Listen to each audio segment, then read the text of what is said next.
All right, nearly 30,000 diversity visas granted to foreigners from state sponsors of terrorism over the last decade. The controversial visa lottery under scrutiny after a radical jihadist screaming Allah Akbar plowed through lower Manhattan last month, killing 8 people after being granted entry under the same visa lottery program. Here to react, former CIA station chief Daniel Hoffman.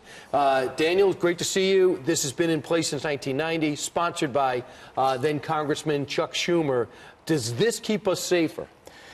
You know, I think both parties would agree that it's time to reform, if not end, the diversity visa program. I mean, I think it's roughly 5% of the 1 million visas that we issue, and we'd be best to apply our strategy to visa issuance rather than leave it up to chance and the lottery. All right, since 2007, we've got 20,739 from Iran, 7,232 from Sudan, 812 from Syria. I'm not saying that are all not great people, but we need to know if they're coming here, who they are. They win the lottery, and then they bring over their relatives, because that's the chain migration that we fear. Yeah, I think just from my experience, I don't think that shutting down the visa diversity program is necessarily going to be the path to better counterterrorism effectiveness for 3 reasons. First of all, we do vetting pretty well, and we apply it for the visas that are issued for the diversity program as well, with database checks and personal interviews. And that's important.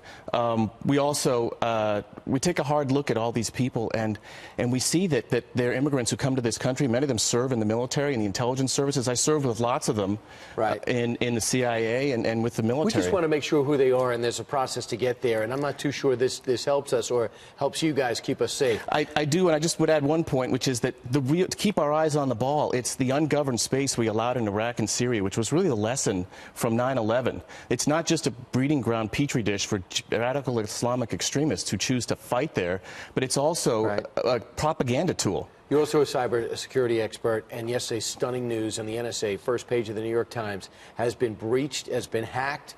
What did we lose? Who did it? Right, so this is from shadow brokers. Many viewers will recall the WannaCry ransomware virus, which was released way back in June of this year, and targeted computers. And at this point, we don't know exactly who is responsible, who are shadow brokers. We believe it's Russia. There have been 3 NSA employees who have been arrested. We're not even sure if that's the result, if they were responsible for the leak of this information. So really the forensics are ongoing, and that's very disturbing. How much damage was done? What was lost? I would say massive damage. Look, many in the IC believe that it's worse than Snowden. Snowden, if he released the code words, this was the code. These are hacking tools. The NSA is the most sophisticated agency in the world at hacking into foreign computers. And now we've unable to protect our own, which is of concern. I wish that was fake news. It's not. It's real. It happened. Right. Daniel, thanks so much. Appreciate it.